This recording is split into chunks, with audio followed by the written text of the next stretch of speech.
Hey guys, so I just wanted to make a video here just to explain to you why you shouldn't be boosting your ads. So a while back I was working for a company that used to spend loads of money on Facebook advertising. I mean, a serious amount every single month. Great ROI.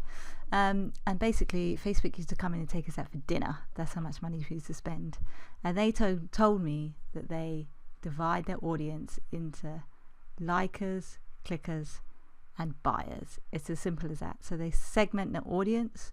So when you come to choose which objective to go for, they will put your ad in front of the people who are most likely to do the thing you want them to do. So that's how important it is when you come to this screen to pick the correct one that you want for your campaign. So we can just run through the options. So if you just boost, you're never going to see the screen. You're just going to go for engagement because that's what boosting is. So it's the lowest priced audience. So you're going to get the most bang for your buck, but chances are they'll go in front of people who like stuff rather than people who buy stuff. And depending on what you're trying to do, you can really, if you pick the wrong one, it's not going to work. And you're going to say the Facebook ads don't work, and they really do. So the first one is awareness. If you've got a whole pot of money, then sure, go for this. If you would prefer if you're not Coca-Cola, then you probably won't want these two. These will reach the most amount of people, but they'll go in front of anyone and everyone, and you won't get much ROI on these lots. So I would say avoid, do not go anywhere near these guys.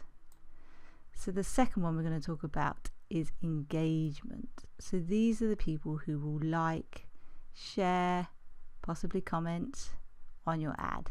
So if you're looking to get your product out there or service and you just want it to get in front of the most amount of people for the cheapest amount, then go for this. So great. It's it's the lowest cost of all the Facebook advertising, but these people aren't necessarily action takers, and you need to be aware of that. And these are the people, when you boost your ads, it goes in front of. I'm not saying it's a bad thing, but if you're looking for sales, or you're looking for website signups, or you want to pixel people, this is not your audience. This is cheap as chips. People liking all day long and don't necessarily buy anything.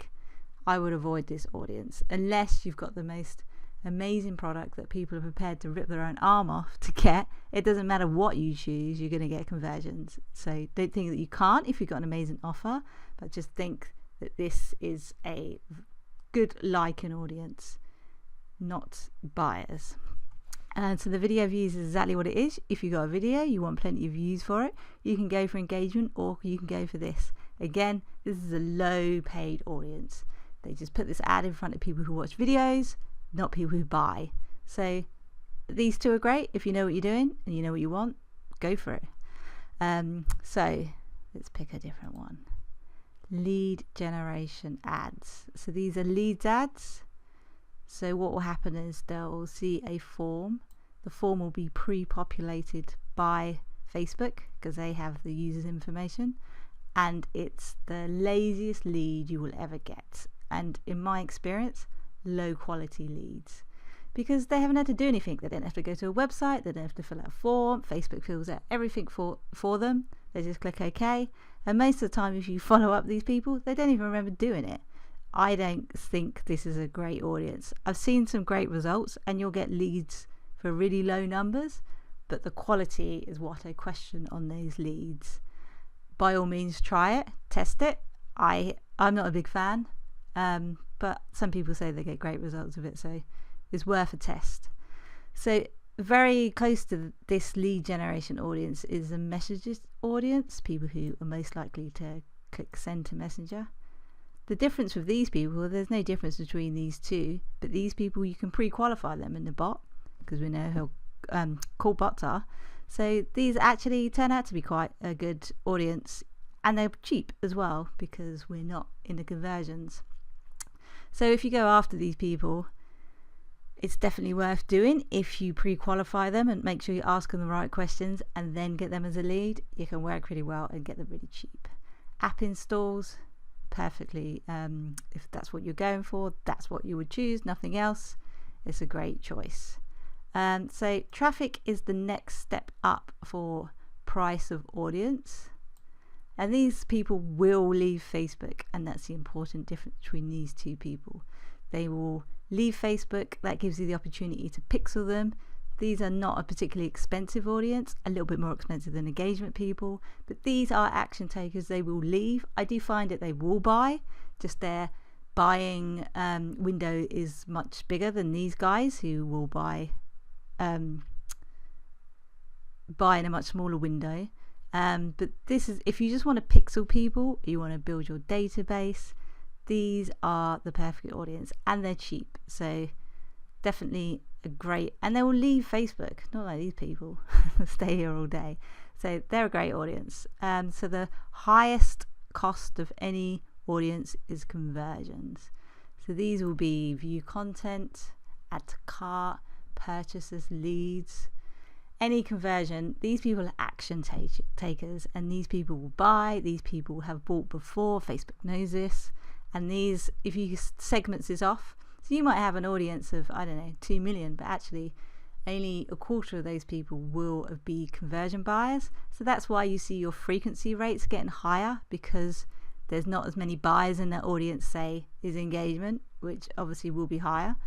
But these, get this right, and your Facebook campaign will be converting straight out the bat. If you want you want to be able to optimize, so you need 50 of these a week for Facebook to optimize. I think it's a little bit less, but that's what they recommend. So if you go to add to carts or view content, you can then make lookalike audience off of these buying people, and you will have enough audience to last you for a good year if you get this right. Again, this is a conversion ad, so these are DPA ads, dynamic product ads. So if you had a catalogue of stuff, you upload the catalogue, and Facebook will put this together in a dynamic ad.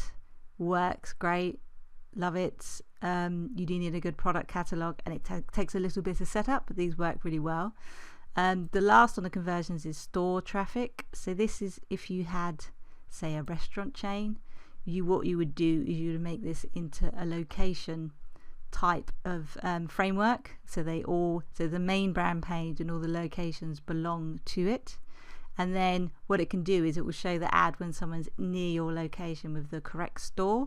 So it's, if you had, I don't know, 10, 20 restaurants, this would be great. But it's kind of like a dynamic product ad, but for restaurants and brick and mortar stores. Can work really well, but you do need to set that location framework up before you can use it. So these are all your objectives when you come to start your campaign. Don't boost, because you're going to end up with these people who just like stuff and share stuff, don't want to leave Facebook. If you're just looking to get views, likes, shares, by all means go for this. But at the end of the day, likes aren't going to pay your mortgage. Likes aren't going to sell your products. You need these people. These people are the action takers. These people can be converted into the action takers. These people, I don't know. I've never managed to get a campaign made from these people to work. I've seen some results of people that have, but normally your Facebook page and engagers will be the worst converting audience, because they're not really action takers. They're just here for the ride. These people, middle of the road. These people are the most expensive, but you'll get the best return on ROI for these people. So the next time you want to click that boost button, avoid, go to this, pick what you want, set it up. It's super easy once you've done it a few times, and you'll never boost again. Okay, thanks.